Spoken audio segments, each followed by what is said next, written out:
Hi, I'm Paul Battaglia, and this is section 9.5. So now that students have seen what polar coordinates are all about, and they've seen polar graphs and curves and equations, and they've even seen a little bit of differential calculus, it's actually time to move into the integral calculus that goes along with polar curves. So the essential question we would like students to be able to answer at the end of section 9.5 is, how do we find the area enclosed by a polar graph, and how do we find the arc length of a polar curve? So the first thing we'd like to do is show students how we apply mathematical practice number 2. The idea that the concept of a limit relates to all aspects of calculus. And so in fact, we actually try and remind them of what it was like when we did our Riemann sum calculations and looked at area for the first time.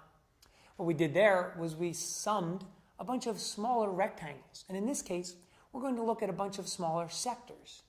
So we start with the area of a sector, 1/2 r squared times theta. Imagine what happens when we take the summation of many of these sectors, not just 2 or 3 or 10, but 100, 1,000. We're getting a lot closer to the area under a curve. Believe it or not, this actually leads to a common mistake because students forget to incorporate that 1/2 constant on the outside of their integral. Now, along with that, students sometimes have an issue with the points of intersection. So I always stress to them, I think I would graph the curve. I think you want to see what's going on here.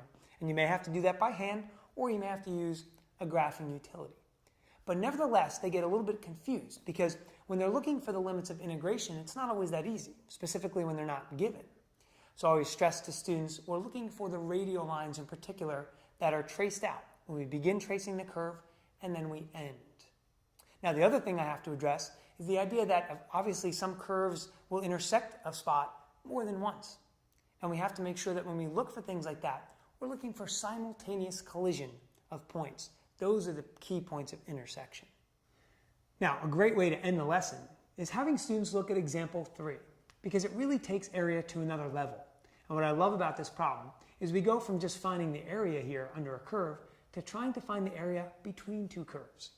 See, when we start looking at examples like this, now we're really thinking on a whole new level. And that's exactly what this course has been about. So I hope these tips have been helpful. I'm sure you'll find much success in section 9.5.